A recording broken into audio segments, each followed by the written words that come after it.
right, so this is post episode 3, but my second Q&A, and I actually had myself really well organized this time, so super excited about that. So let's get right down to it because I've got a bunch more questions this time around. So this is from Twitter. Riley Poe asks, which of the challenges on the quest stretched you the most? Well, I really can't talk about the ones I haven't done yet, but out of the ones that I have done, that's a tough one, because each one was kind of unique. You know, in the first one, it was new to me. We had no idea what to expect. As you saw on the show, I kind of I thought I should have been up on the tower. Hindsight's 2020. The second one, the horse riding, was a lot of fun, but it was a lot of work, too, doing all that from horseback. And this third one, probably the most physically intensive, but also the most fun, so I really didn't think about it. So, but the one this week should be a lot of fun. All right, my cousin Michael says, how many seconds behind the other guy were you in completing the challenge? I was literally... If you watch it closely, you can see how far behind Andrew I was. I mean, it was literally a matter of seconds. So just a handful. You also asked, you said you thought you remembered reading that we had got training for weapons horses, but in the dialogue it makes it seem like we didn't get any. We did. Everyone, all 12 of us got the horse training, the archery training, the sword training prior to the show beginning. It just wasn't much. We did get a lot of sword training. As time went on, too. And you'll get to see a little bit of that this week. Let's see what else. Gene asks, did anyone find Christian's key? No. As far as I know, none of the 12 of us, or that was 10, none of the 10 of us found it. As far as I know, if anyone found it, they didn't let us know. Isa, Medina, and Tina both asked the same question, or similar questions. When not filming, did we get to hang out with the actors as themselves? No. If we saw the actors, actresses, they were in character the entire time. The only time that we ever saw them out of character was after the show had been wrapped up completely. And then we all got a chance to meet and talk with them, which was kind of neat. Tori, I knew this question was going to come. Why did I choose Christian? As I said on the show, I thought he had helped Bonnie. So to me, that was huge, that he was willing to kind of sacrifice his place to kind of help someone else through. So, and yeah, Bonnie had helped him, but for that was in her character. For him, that seemed slightly out of character. Not that I thought he was a bad guy at the time, just it struck me. So that was kind of like a tipping thing for me. And Andrew follows it up with, were there any other major factors in your choice in picking Christian over Jim in the Fates Challenge, excluding that he helped Bonnie? Yes and no. If it weren't for the fact that he had helped Bonnie, I would have definitely been standing behind Jim. But with what happened with Bonnie and some of the other discussions that happened at the table as far as Christian's skill set, it got me to thinking about, my observations of Jim during our training, and he didn't seem as strong as Christian. So I figured Christian would have the better chance on helping the one true hero kind of, emerge, whether it be him or someone else. But yeah, I know it was a tough one. This was his third Fates challenge, and we had told him if he didn't, he had his get out of jail free card, and he used it, and he still managed to stick around. And hindsight's 2020. If I knew then what I know now, yeah, I wouldn't have voted for him. And just to clear something up, to the best of my knowledge, I didn't influence or try to influence Bonnie and Adria's votes at all. We just happened to be 3 like-minded individuals. We didn't really discuss who we were going to vote for actively, like plotting against anyone. But whether that's true or not, I don't know. I don't know if my vote would have made a difference in a few other people's, but who knows? Let's see. Nick asks, did you get to keep your training uniforms? Nope. ABC owns those. There's a chance that we may get those back, according to the executive producers, but we'll see. I don't know. Kelly says, were you allowed to talk and or interact with the villagers, soldiers, castle workers? Yeah. When when they were there and we were out roaming about, we were encouraged to talk to them and to interact. I mean, obviously, we were kind of getting pushed through the story, but it's not like, we had certain things that we had to do. So yeah, we got to interact with them a bit and with the soldiers, and that was neat because it really did make the world seem more real and more alive. So that was cool. And then Kelly asks, how was the food? Which kind of segues me into Tina's question. What did you eat while filming for the show? We ate period food. There was a restaurant outside the castle. Not like you would think. It was definitely...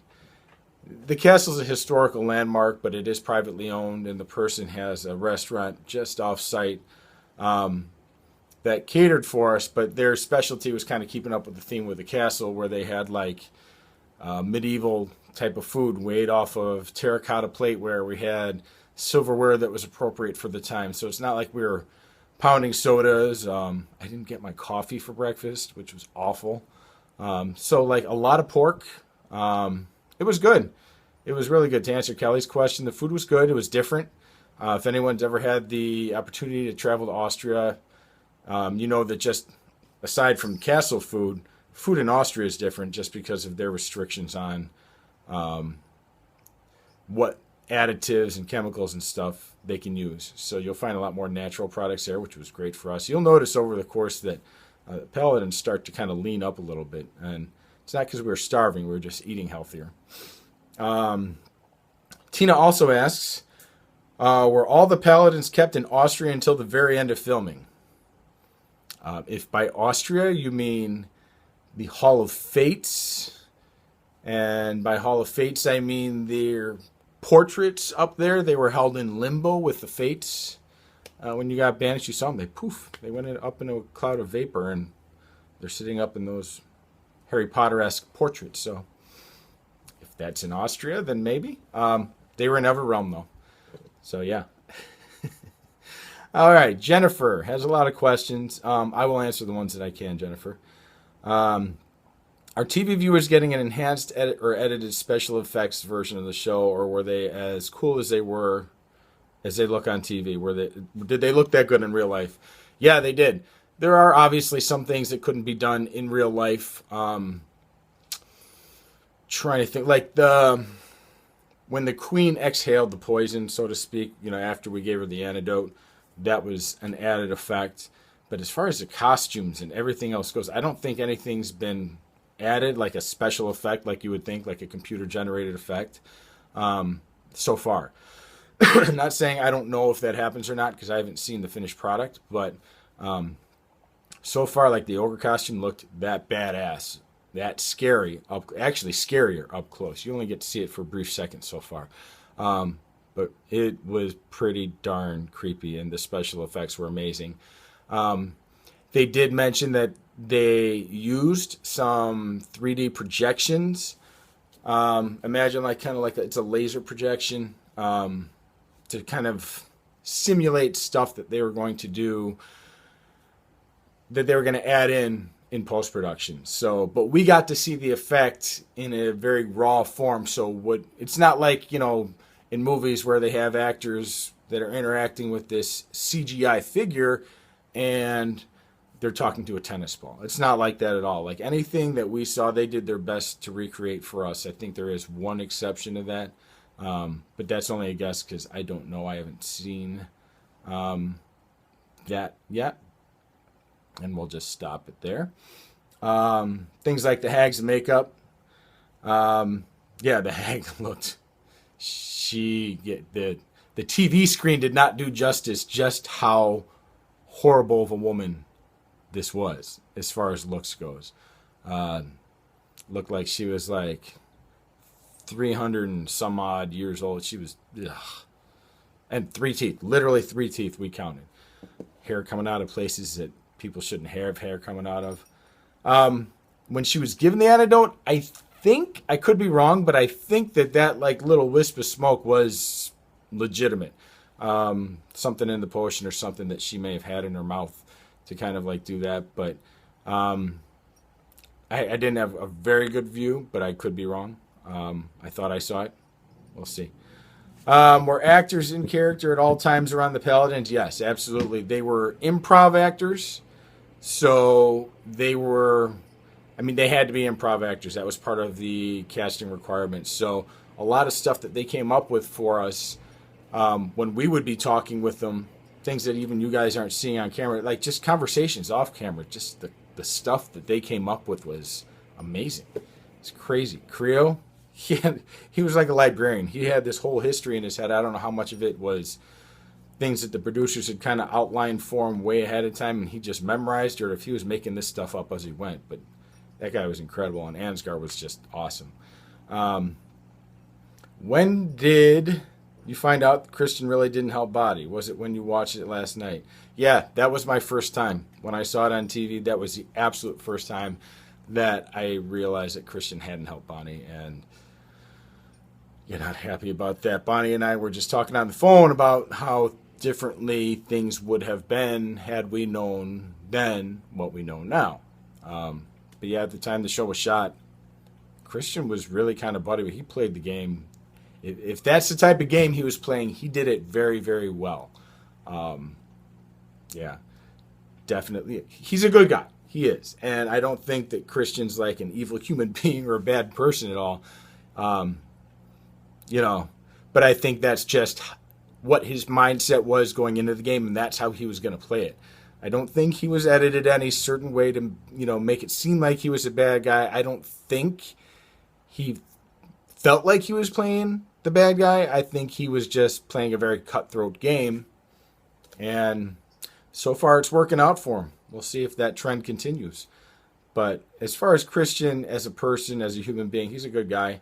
As far as Christian and his game on the show, yeah, I wasn't too happy when I saw that at all.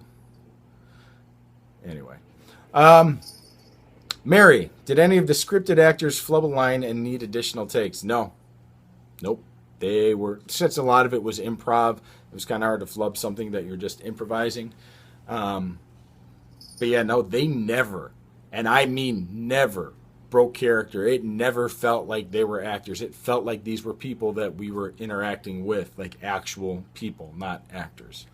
So that was cool. Mary also wants to know, everybody, at least I think this is Mary. I could have taken bad notes here. If it's not Mary, I apologize. In fact, now that I'm looking at it, I'm thinking it might not be. But anyway, everybody seemed to know the Ballad of Everrealm. At what point did Bonnie write it, and were you in on the writing, being that we were roomies?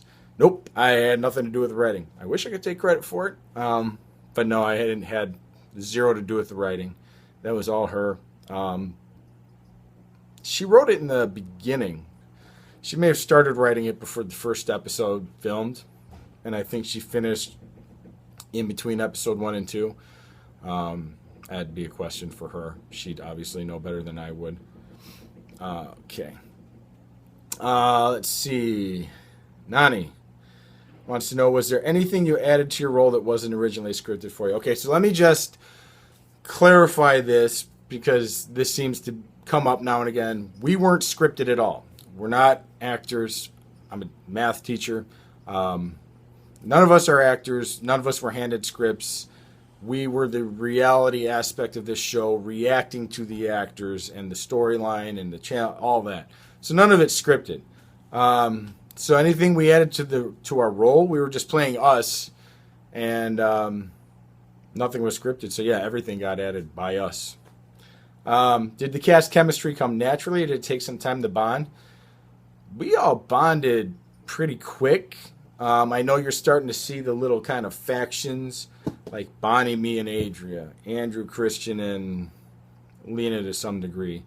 Like Bonnie, me, and Adria, we were kind of like close from the beginning and real chatty with each other. And like I said, it's not like we said, hey, let's form an alliance. It was, hey, you're pretty cool. You're awesome. We think alike. We have the same thoughts on things. We didn't want to get involved in any drama, so I think that's kind of like we all hung out, and in the process became a perceived alliance. I love using this when I say alliance. But, yeah. Okay, Landon. How natural was the production of the show for you guys? the Paladins. It was actually really natural. It didn't feel like we were filming a show, especially once we hit like episode 3. We really started to find our groove. I'd say by episode 2, episode 3, we had stopped noticing cameras, and they did a real good job of hiding them. Because Landon goes on to say, when we were moving from scene to scene, was it like you were guided through a quest? You noticed some things had been filmed from angles that weren't possible while we were there. Anything that got shot while we were there, really, like I said, after episode 3, we stopped noticing the cameras. They did, obviously, some filming of aerial shots and some of the stuff with the actors and whatnot without us, because we can't be in everything. Yeah, we're the main focus of the story, but there is a story that goes on without us, with or without us. It was kind of guided as far as like we were being like when we went to go to the Hags, we were taking Creel led us from the castle to the Hags hut, and that was literally miles and miles of walking. This I think one of the producers said that this castle was surrounded by 70 acres or so of land, and that's where all this stuff, so you can imagine how big that was. Was it more like you had to stop, wait for scenes to be reset? Nope, that never happened. Never had to redo scenes because it wasn't that type of show. So that was pretty cool. Let's see. Was there anything they scripted out for the Paladins to say or do? Nope, because we didn't have any scripts and we weren't told to say or do anything at all. The most instruction I got was in episode 1, when Katie and I are in the Fates Hall of Fates waiting to be banished, and I gave her that hug. That was directed, but only because I had given her a hug right before then, and one of the producers saw it and said, "We didn't catch that. Do you mind doing it? Do you mind giving her another hug?"